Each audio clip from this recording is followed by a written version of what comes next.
So those who are online, are you able to hear me? Yes, sir. Yes, sir. So now we'll start with the next chapter. Chapter 11, that is dual nature of radiation and matter. Okay. So if you observe the previous two chapters, in optics, we were discussing ray and wave optics. So when you talk about radiation, basically, we think about the electromagnetic waves because they are the radiations. So when you talk about matter, they are particles. So matter is basically any substance that occupies space. Any substance that has a mass and occupies some space is called as matter. So when you see the dual nature of radiation and matter here, it says that radiation and matter have two natures associated with them. And what are the two natures we are trying to talk about? One is called as wave nature and the second is called as particle nature. So when I say dual nature of radiation and matter, it has both wave nature and particle nature associated with this. The main context of this whole chapter. Right? For which, so if you recollect the basics of what we discussed as an introduction in the previous chapter, we can see that certain few scientists were arguing saying that light had particle nature and few scientists were saying that it had wave nature. But wave optics mainly led to the domination of wave nature, right? So people started believing that light had wave nature until there was another experiment which came into picture which proved that light had particle nature also, and an experiment is this photoelectric effect. Right? So photoelectric effect was the activity or the experiment which proved that light has particle nature also. This is where the conclusion came into picture because wave nature was already proved. Had it only been a theoretical concept, people would have eliminated and again come back to the concept of particle nature. But what happened? They concluded that light had both the natures combined with it. So wave was already proved, and photoelectric effect proves the concept of particle nature. So that's what we call it as dual nature here. But here the point is, when I say radiation, it is light. So light has dual nature accepted, but how can matter have dual nature? That is when it was observed. The subatomic particles that you're trying to talk about. When you talk about an electron also, electron, of course, according to the Bohr's concept, it revolves in an orbit. But it also follows a wave-like path. It also oscillates and then keeps traveling. Okay. So that is what we are going to discuss in the chapter, where majorly we concentrate on light, that is radiation, and partially we concentrate on the concept of matter. Okay.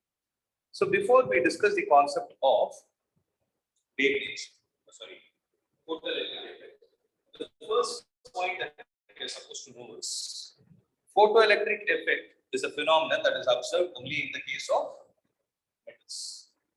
Now the question is, when I say photo is derived from photons, that is light. Electric refers to charges. So photo refers to light and electric refers to charges. Here the question is, when can you say a material is charged? Only when there is a gain or loss of electron taking place from the valence shell. Because they are the loosely bound electrons compared to electrons in any other orbit. That's the basic sense. Now, what do I mean by free electrons in metals? So, if you read it, if you talk about metals, especially metals have valence electrons less than 2, right? So, the energy that the nucleus is going to exhibit on all those electrons is going to be slightly less compared to what is occurring in the case of non-metals. So, when you talk about an electron in metals, you can say that the electrons in the outer shells of the atoms are loosely bound. That is the first point that we need to make. Second is, they move freely through the lattice of positive ions. If you take any lattice in solid state, you would have delete it, but been taught. So when you talk about a lattice, what you can do is you can say that the particle oscillate about its mean position. So they have the freedom to move along the lattice of positive ions. And those electrons which can actually contribute to the conductivity of current in metals are called as free electrons. So they are basically the charge carriers which are responsible for the electric current that exists within a conductor. Okay, accepted.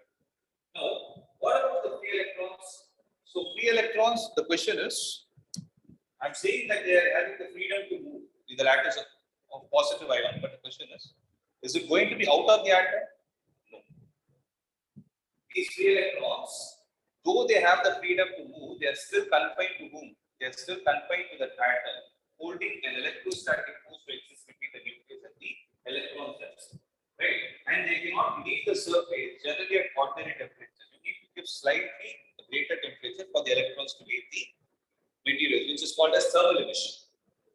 Right? Or you need to subject them to slightly greater fields so that the electrons are removed from the outer circle. They are called as field emissions. Right? So apart from the concepts of thermal emission and field emission, is there anything else that is possible? Yes. And the answer is photoelectric emission. Is it clear? So this fact we know. The moment an electron comes out of the metal surface with its negative charge, it leaves a void there because of the deficiency in deficiency in the negative charge. You can say now the metal is positively charged. Whereas if you add an electron, you can say it's negatively charged, but here we are only concerned about removing an electron. Okay. Now, when this kind of phenomenon happens, what can you say? There is a potential barrier at the metal surface, which the free electrons have to overcome in order to just escape the metal surface. So this concept of potential barrier, you need to have it in your mind. Am I clear with the points still discussed till here? Okay, this slide is self-explanatory, but still I try to explain certain points. Am I clear? No. Shall I proceed?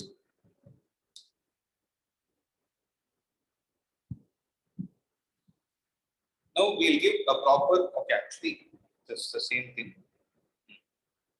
Now you're talking about the electron getting released from the surface of the metal when you supply some amount of energy. That energy can either be in the form of heat, light, or electric field.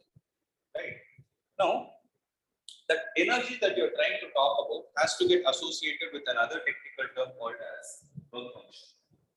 So basically, you take any metal in this world, every metal has a certain amount of a parameter called work function associated with it, which is generally measured in terms of electron work. So this word slightly might be misleading. Work function, what does it have to do with energy? But yeah, that is defined. So basically, when you talk about the work function of the metal, it is defined like this. It is C.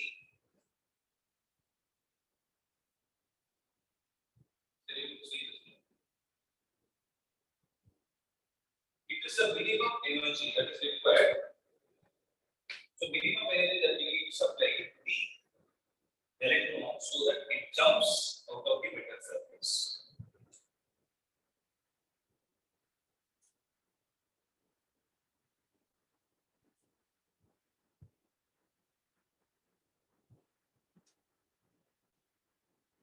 So the minimum amount of energy required by an electron to just escape from the metal surface is called as the work function of the metal. Okay. Nobody will mostly ask you the definition. But if we use this value, you should understand what it is. Okay. And when you talk about the dependency of this parameter work function, it depends on certain parameters like nature of the metal. So depends on what kind of metal you use, because work function depends on how many valence electrons it has. Like a sodium and a potassium cannot have the same amount of work function. Okay, because the number of shells are also they lie in the same column. What do you call it? Group cell. Vertical. They lie along the matrix division, they lie along the same column, right? So though they lie along the same line, you cannot say they have the same amount of work function. So it depends on the nature of the metal and the conditions of its surface. So how the surface is particularly designed, and it also, so these are the two important parameters. And generally, when it comes to the notation, it is represented with the symbol W naught, or sometimes written as phi d. So these are the two symbols that are used to represent work function of any vector. They give it work function of sodium is this function, work function of another vector is this function. Okay. And it is generally measured in terms of electron volt. So it is not measured in terms of joule, though it is energy, it is measured in terms of electron volt. Now we need to understand what an electron volt is. Suppose I have a potential difference of 1 volt x. Right. Let's say there are two metals which are having a potential difference of 1 volt, exactly 1 volt. And exactly 1 electron, think of an electron like a small ball. And if you want this electron to get transmitted across this potential difference of 1 volt, the amount of work that you need to achieve this target is called as 1 electron. You can ask me, where is it derived from? It comes from the basics of electrostatics. In basics of electrostatics, you know that potential energy is equal to charge multiplied to the potential. So here the charge that we are discussing is the charge of an electron, and the potential difference is 1 volt. So E into V multiplied will give you the amount of work that you are going to do. This work will get converted into kinetic energy. But what you are doing is you are trying to accelerate the electron across a potential difference of 1 volt. Again, one electron volt is a kinetic energy gained by the electron when it is accelerated to a potential difference of.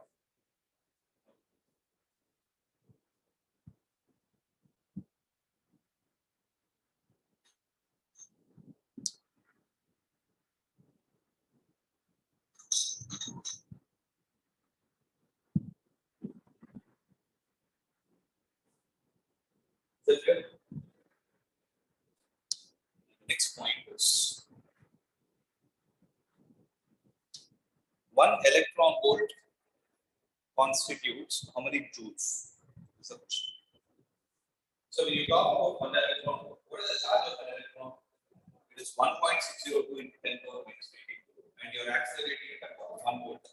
So coulomb into volt is joule, right? Coulomb multiplied with volt is going to give you 1 joule. Means 1 electron volt is exactly equal to 1.602 into 10 power minus 19 joule. And remember, electron volt is the most commonly used terms in atomic and nuclear physics. Going forward in the next school chapter, we will talk about all the energies associated with the subatomic particles only in terms of electron volt. There is no more joule or more calories. Okay. Now, if you look at the order that we discussed, first is we discussed about water free electrons. Then you understand the concept that those free electrons have some amount of energy associated with them, and that energy is required for those electrons to jump out of the metal surface. If that is the case, once you supply a slightly greater energy than the work function, what is going to happen? It is the electron emission that is going to happen. So once the process has got initiated, we need to understand. So the next term that we are going to discuss is electron emission. So the emission is suggesting it's like a compound. Electron is emitted out of the surface. What do you say? The phenomenon, it's a process that can be observed. Not like you can see an electron escaping, but you can sense that there is a charge getting.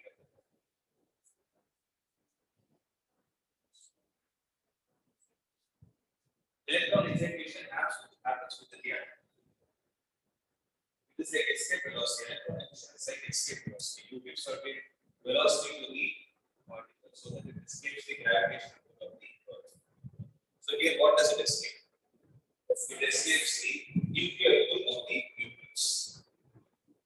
Whereas excitation is happening within the same matter. It is jumping from one shell to another. It is jumping from lower energy to higher energy. Okay. So the phenomenon of emission of electrons from a metal surface. So where is it happening? It is not happening from some random electron. Here the electrons which are present only on the surface of the metal, right? If that happens, you call it as an electron emission. Right? So logic says for electron emission to take place, what is supposed to happen? Can it happen on its own? What are we supposed to do? We need to supply energy. So what is the amount of energy we need to supply? The question is it exactly equal to work function or slightly greater than work function? Slightly greater than work function. You should not meet the exact target. You will supply slightly greater than the electron, slightly greater than the work function. So for the emission of electrons from the metal surface, the energy of electrons must be higher than the work function of the metal. Okay. So based on this statement, we are going to frame a mathematical equation and come to that point. Okay. But as of now, I hope you understood these points: free electrons, work function, and electron emission. Am I clear? Shall I proceed? Those who are online, am I clear? Yes, sir. So the next point says, for the release from the metal surface, the electron may be supplied the required amount of energy by any one of the following methods. So this is what I was trying to do. You can either give thermal energy. So due to thermal energy, the electron is escaping. It becomes an ion. Loss of electron or gain of electron is an ion, right? So for thermal process, if the atom is able to become an ion, or it has thermal emission. Okay. So when metal is heated, obviously what will happen is free electrons get sufficient amount of thermal energy. Free electrons are basically the electrons that are natural, and they can overcome the surface barrier. So this method of removal of electrons is what we call it as thermionic emission, and the emitted electrons are called thermions or thermoelectrons. Okay. Similarly, you have something called as heat emission or cold cathode emission. These are all the names you need to know. Okay. Cold cathode emission. When metal surface is subjected to very high electric field, generally of the order of 10 to the 8, 10 to the 8. So what are the 2 units of electric field? Newton per coulomb or volts per meter. Okay. So 10 power 3, generally when you talk about the field being supplied, you define only in terms of volt per meter. You never write it as Newton per coulomb. Okay. Electrons are emitted from this, and this is known as field or cold cathode emission. This method of electron emission is dangerous and slightly, and you can say less efficient also, because we are dealing with large amount of field. Okay. It's not suggested. You need not copy this. You want to write it? You want to write it? Right?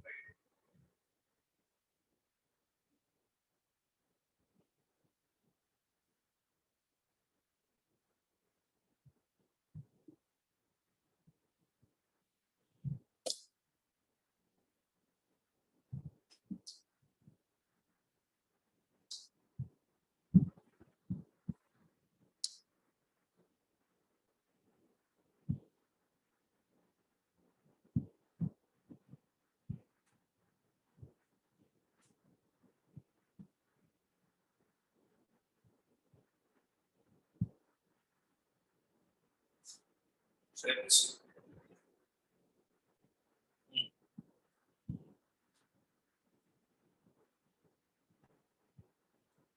So, for the release on the metal surface, the electrons will be supplied the required amount of energy from one of the following methods. Actually, the point that got to be. We saw thermionic emission and heat emission. So, third type of emission is photoelectric emission. Obviously, we suggesting. Okay, what is it? It is a process in which the electrons are emitted from a metal surface when electromagnetic radiations of sufficiently high frequency are incident. Why are we talking about frequency here? Because energy of a radiation is given by the expression hd. For a Planck's equation, E is equal to hd. Then what you can say is the electrons are going to get emitted due to the photon which are supplied. Okay?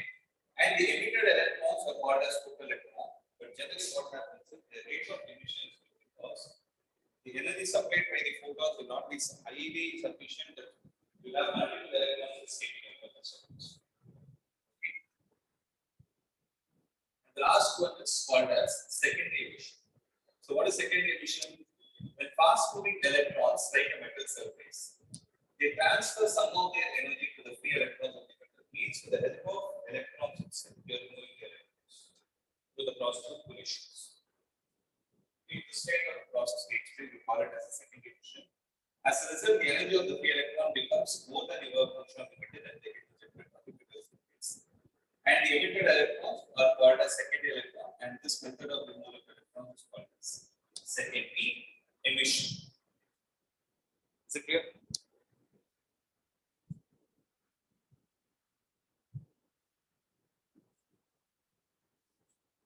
Now comes the concept of, so combined everything, as I told you, photoelectric effect is the one which gave rise to the concept of dual nature.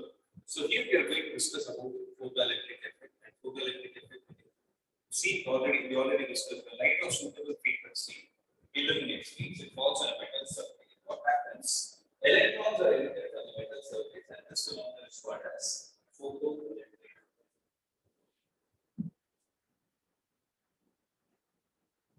So last definition what we saw was photoelectric emission. Here we are calling it the same phenomenon as intensity.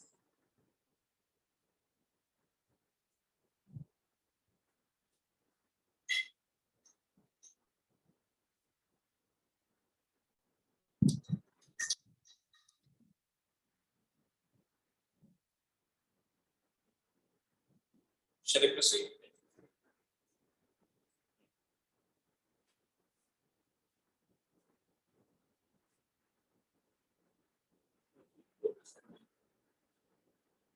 Electric field subject. You subject it to very high field and then make the electron escape. Other motor the 10 power 3 to 10 power 8 volt per meter.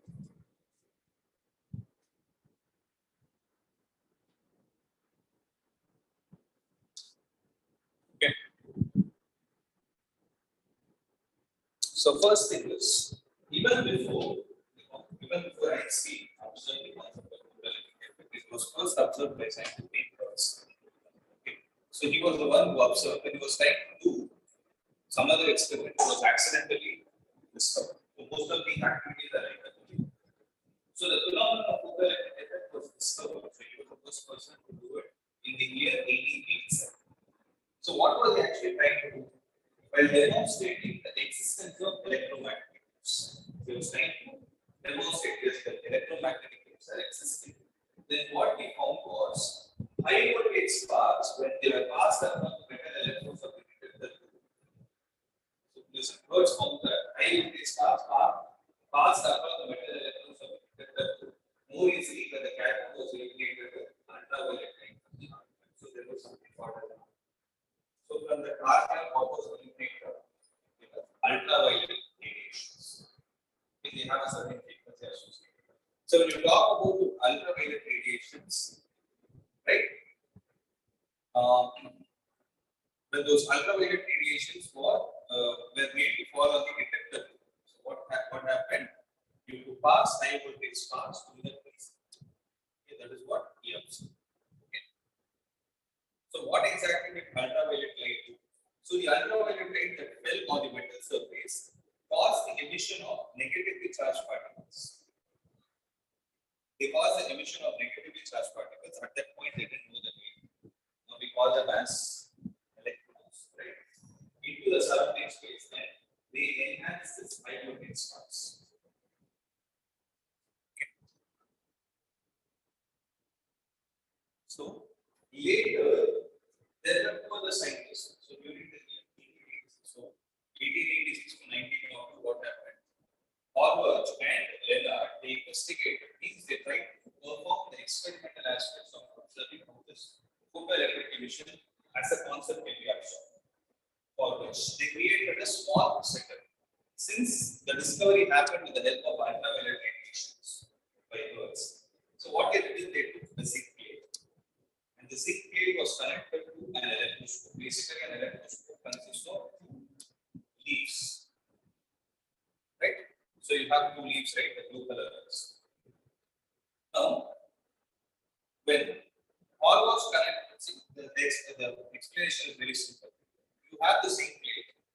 Initially, let's say the electroscope was closed, the leaves were close to each other. When ultraviolet radiations were falling on the zinc plate, what happened is the leaves started getting diverged. So when they get diverged, what does an electroscope tell us? Electroscope speaks about the charge is present. So this is where the concept of charge being present was observed.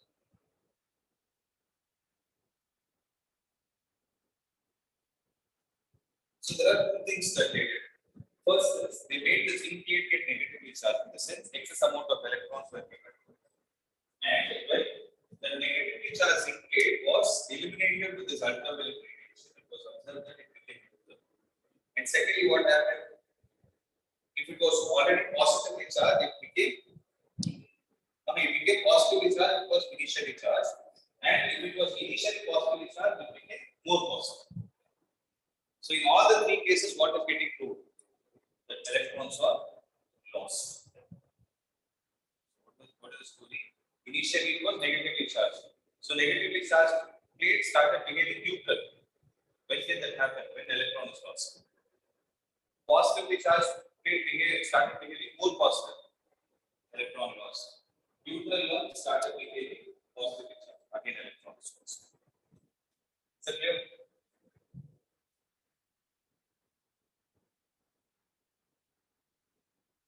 So, from the three observations that we discussed, he concluded that some negatively charged particles were emitted by the zinc plate when exposed to the ultraviolet light. Okay. So, this led to the production of a current called as photoelectric current or simply photocurrent. Okay. A few years later, what happened is Leonard observed that when ultraviolet radiations are allowed to fall on emitter plate, okay, there is something called as an emitter.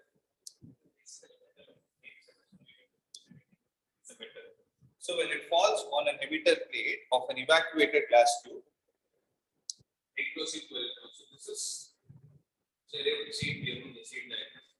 So you have a quartz bulb, right, which is a transparent surface through which light is allowed. And inside you have an evacuated sample. Why do you have it? Because when the electrons are getting removed, you want the electron to go from the emitter to the collector plate, and you don't want them to get deviated into the other particles present inside. So it is an evacuated sample, chamber inside which light was made to fall.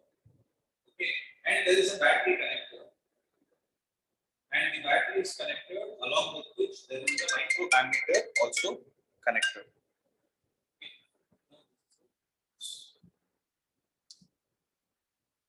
Okay. So based on the setup only, we are going to discuss three more important points. So what happens? You guys tell me the story.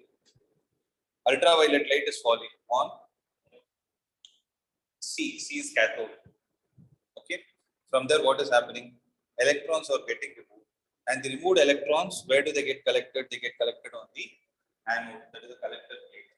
And the anode is basically the slightly positive twice, because the electrons that are getting emitted will not have might not have sufficient energy to reach from the cathode to the anode. So there needs to be some extra driving force which are pulling the electrons more towards the, and that is why anode is made slightly positive. Is it clear?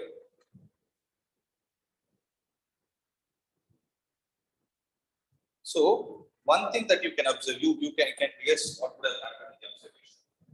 So when ultraviolet radiations of sufficient energy fall on the surface, electrons will have got emitted. Right? As soon as you stop the elimination of ultraviolet radiation, the effect also stops. It was that gets set. The moment the electrons fall, they get emitted. The moment the photons fall, the electrons get emitted. The moment you stop, it gets stopped. So that's what they observe. So first point, as soon as ultraviolet radiations are stopped, the current also stops. Second,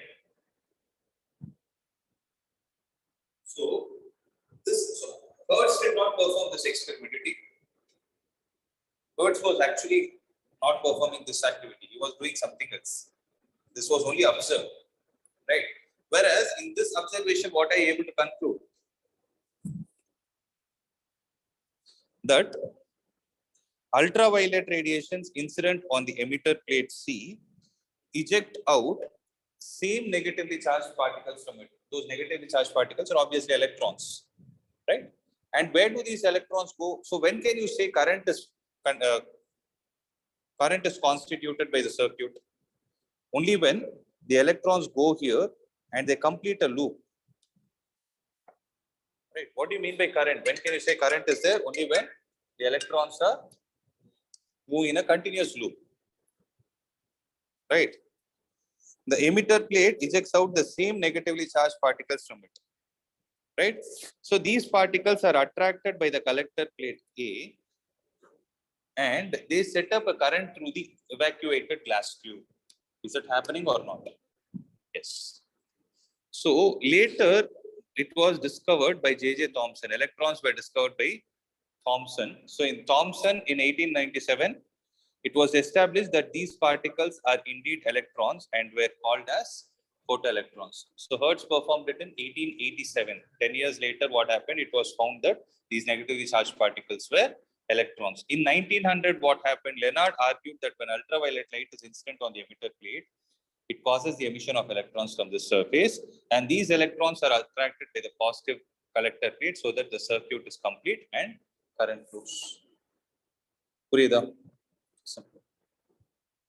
So if you observe, it's the same story keeps running throughout the chapter. Okay.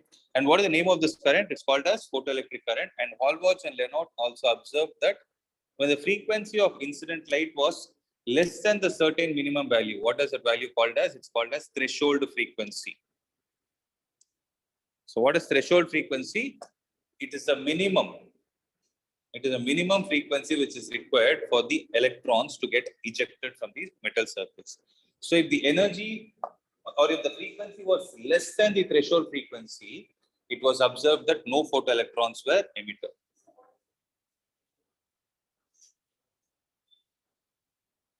Threshold is frequency.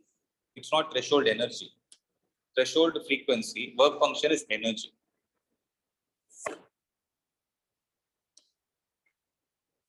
So since you asked this, I'm telling you, listen to this. Work function is represented with W naught. I told you energy is equal to H nu. So you write it as H into nu naught. Nu naught is what is called as threshold frequency. You don't call it as threshold energy. Work function is minimum energy. So threshold is defined only for frequency and wavelength.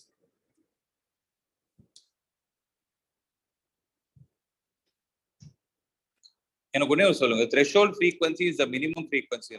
Then what will threshold wavelength be? It will be maximum wavelength. Yeah. So they are inversely proportional. They are inversely proportional. So another, in some of the questions, it's very rare, but they say threshold wavelength. People get confused. Threshold wavelength, maximum wavelength. Threshold frequency, minimum frequency.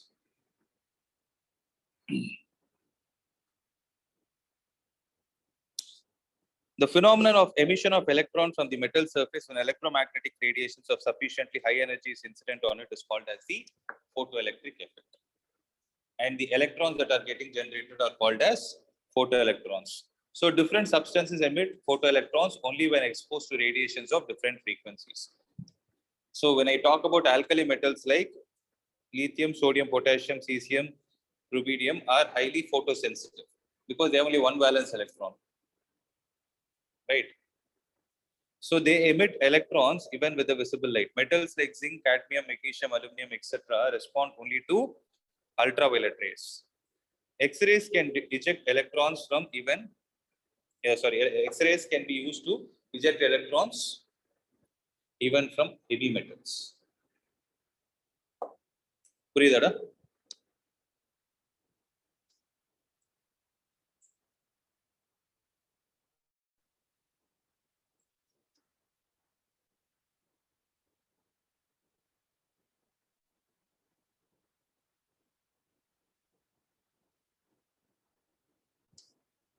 Shall we proceed?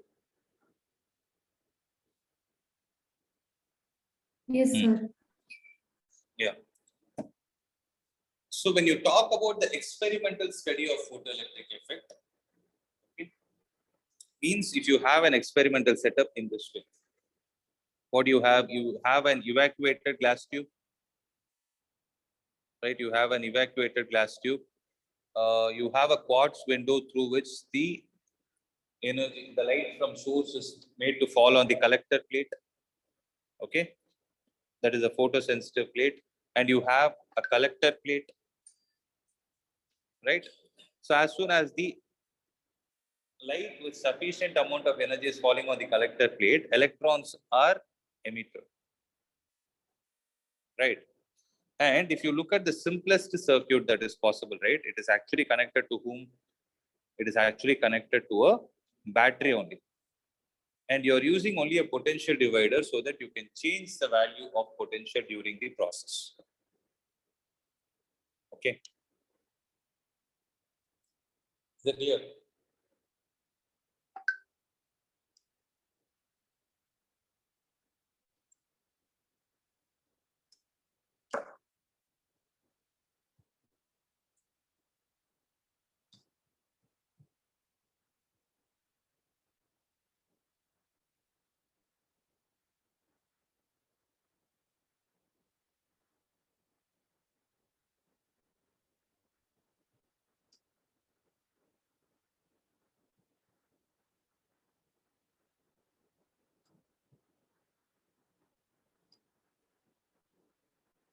We finished drawing?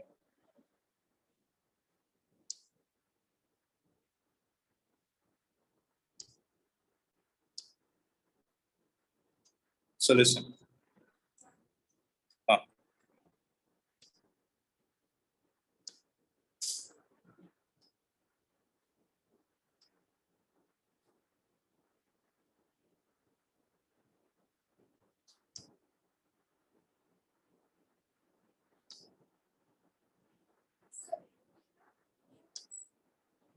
Use Minecraft here. 10 power minus 6.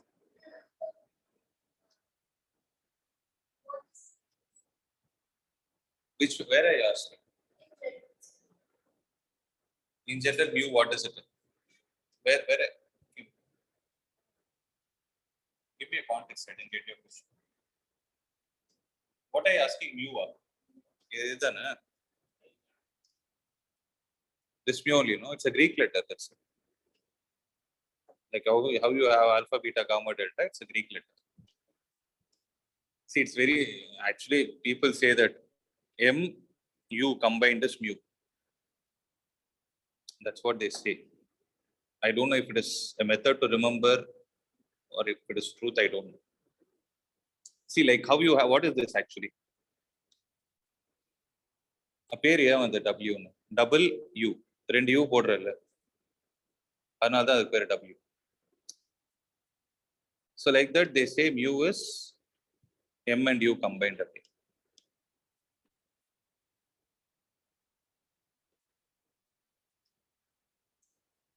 But I have very big doubt actually. அப்ப இது வந்து என்ன வரும்? WE அதான இருந்திருக்கு. அந்த நீயே சொல்ற. Am I wrong? Logically what? When you write it in lowercase W, na, அப்ப WE இருந்திருக்கு. I don't know. Then we are calling this.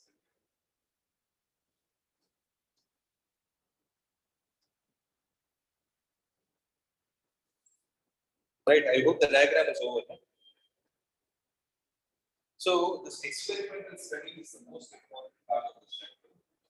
One thing, we were discussing problem-based concept.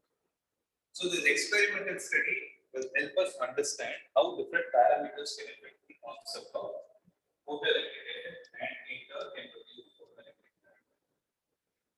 So basically it depends on three parameters. The effect of the three parameters that get involved are, we are going to study the effect of intensity of light on photoelectric current, potential on the photoelectric current, and frequency of incident radiation on a parameter called as stopping potential.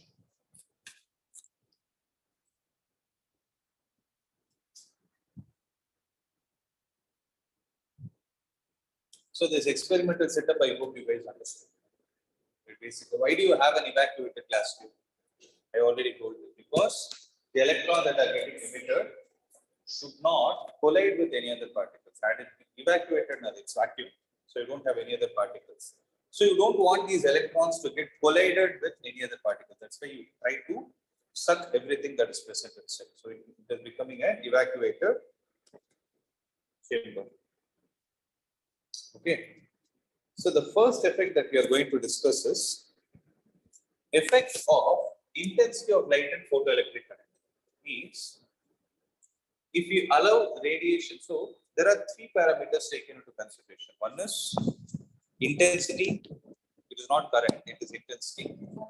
One is frequency, and the third parameter is potential difference.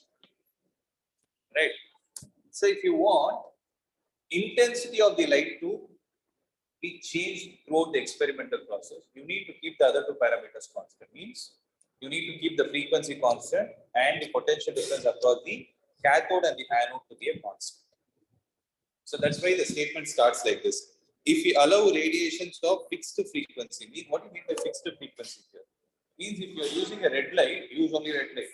If you are using white light, use only white light. So if you allow radiations of fixed frequencies to fall on the plate P, and the accelerating potential difference between the two electrodes is kept fixed. Means the anode is supplied to the same potential. You should not change the value. The anode is supplied to the same potential. Then the photoelectric current is observed to increase with the increase in frequency. Sorry, increase in intensity. Let me explain this. If this is the collector plate, there is one source here and there is one source here.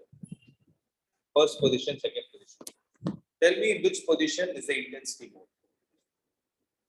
So that depends on how much light is falling. Right. Whereas if I take the second one on the same surface, so the plate will be only this much. Suppose at the first position this much divergence is taking place, at the second position also the same divergence will take place. But what is happening to the intensity? It is decreasing because some light is escaping here. So basically intensity is defined like this, the amount of power radiated per unit area. It's not a part of your syllabus, but it's better you know this definition. So intensity is defined as the amount of power radiated per unit area. Means you have the same power, you're using the same torchlight, but if you keep decreasing the area on which it is going to fall, the intensity is increased because you're trying to concentrate more light at the same point. So if you follow this kind of a process, then they're trying to say as the intensity increases, photoelectric current also increases. It's a point here. And one thing that we can say is, we can say current is nothing but the number of charged particles divided by time. Number of charged particles divided by time. So photoelectric current, when can you say the value is more or less, depending on how many number of photoelectrons per second are actually getting ejected. So photoelectric effect is directly proportional to the number of photoelectrons emitted per second. This implies that the number of photoelectrons emitted per second is directly proportional to whom? Intensity. Because intensity increases photoelectric current linearly. Linearly. If photoelectric current increases linearly, number of photoelectrons per second also increases linearly. That's what we are trying to say.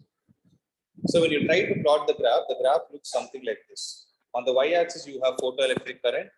On the x-axis, you have intensity of light. Okay. So is it clear to this point? So did you all see the message in the group? Which I dropped outside. Last 15 minutes, I want to conduct this one. What is that? What did we discuss? Reflection.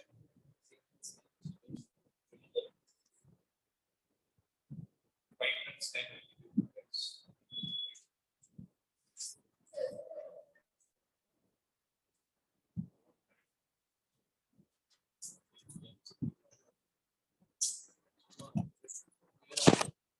explain the whole diffraction. So you have to tell me what is diffraction. Okay. You have to tell me. You have to give me the explanation for the formation of central maxima or secondary maxima. Look, the points are 9. So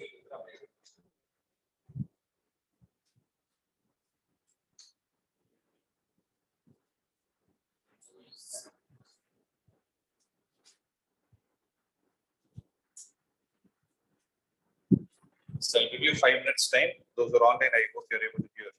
You have 5 minutes time to revise.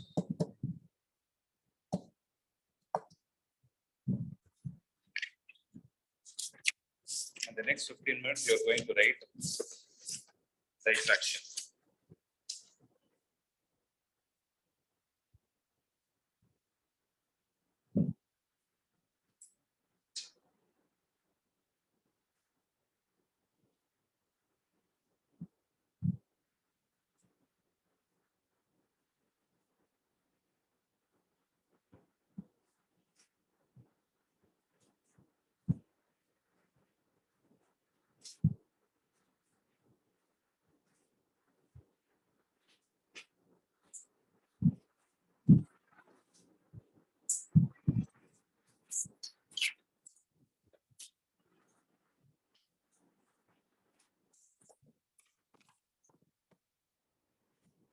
So you'll be writing.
So this is a topic.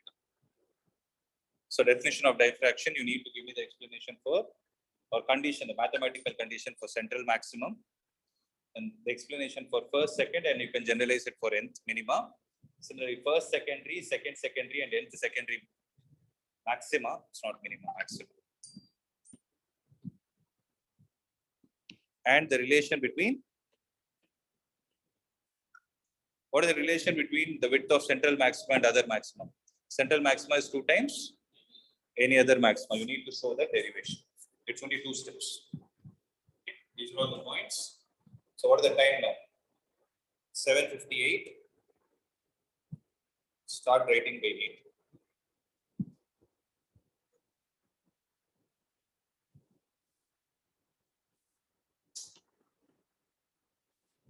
So since these topics are slightly lengthy, I give you 20 minutes time.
Exact multiplication is exactly explain the concept that we discussed.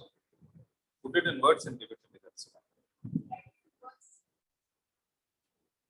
Now, whatever I showed you, I explained you on the other day.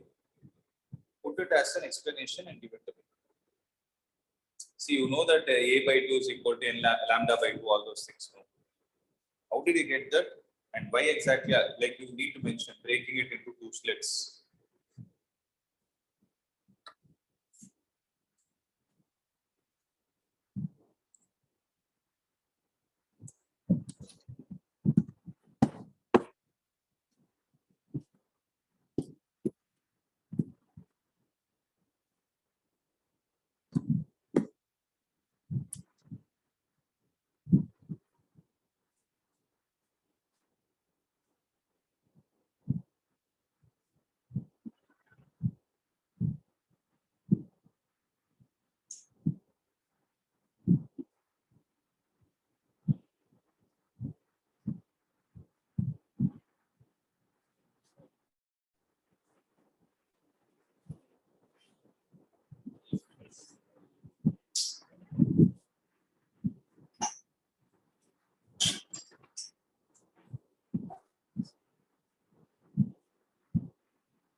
அப்பதான் எனக்கு தெரிய வரும். எனக்கு கூட புரிய வரும்.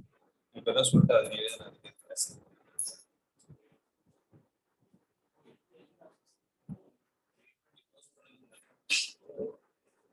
start.